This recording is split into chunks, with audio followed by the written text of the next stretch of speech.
अब हम ब्रह्मांड में आते क्यों हैं? हम इसलिए आते हैं, जैसे अब हम यहाँ पे खड़े हैं, सामने मेला लगा है।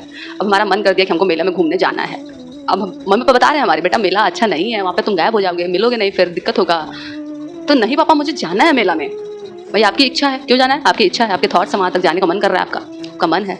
तो क्या होता है? इच्छा। अब यहाँ पे आप ये समझो, इच्छा जो होती है हमारी मेन चीज़, जिसकी वजह से हम इस ब्रह्मांड पे, इस धरती पे जन्म लेते हैं।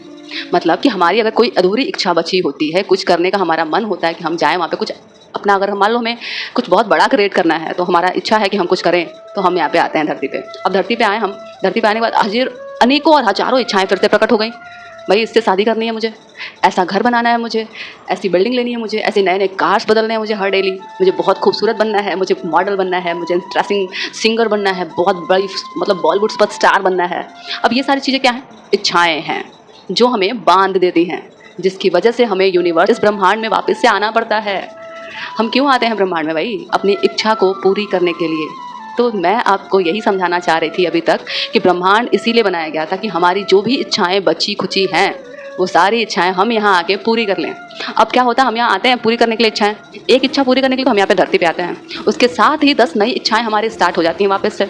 अब फिर उन इच्छाओं को पूरा करने हम वापस से फिर से आना पड़ता है। तो ये क्रम चलता ही रहता है आपकी इच्छाओं को पूरा करने के लिए, ना कि आपको लड़ाई करने के लिए बनाया, ना कि आपको किसी और से जलने के लिए बनाया, ना कि आपको यहाँ पे आके लड़ाई झगड़ा किसी को मार काट के फेंक देने के लिए बनाया।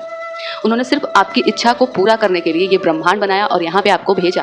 और उसके साथ ही आपको ये शक्ति भी दी गई कि आप जो चाहोगे वो वैसा बन जाएगा, बशर्ते आपको थोड़ा वक्त लगेगा। आप जब छोटे रहे होंगे, बचपन में आपने वो कार्टून तो जरूर देखा होगा ना, शकला का बूम बूम, वो पेंसिल चमत्कारी वाली जिसे हम बनाते थे, वो तुरंत वो शकला बूम बूम में बनाते थे और वो चीज़ तुरंत प्रकट हो जाती थी। मतलब हमने सोचा, हमने ड्रॉ किया, वो बन गया। तो कहने का मतलब यही है, रूल भी यहाँ का यही है कि आपने पहले सोचा, उसको लिखा, अफर्म किया, देन वो चीज़ें प्रकट हो गई हमारे सामने। ये क्या है? लॉ ऑफ अट्रैक्शन, आकर्षण का नियम।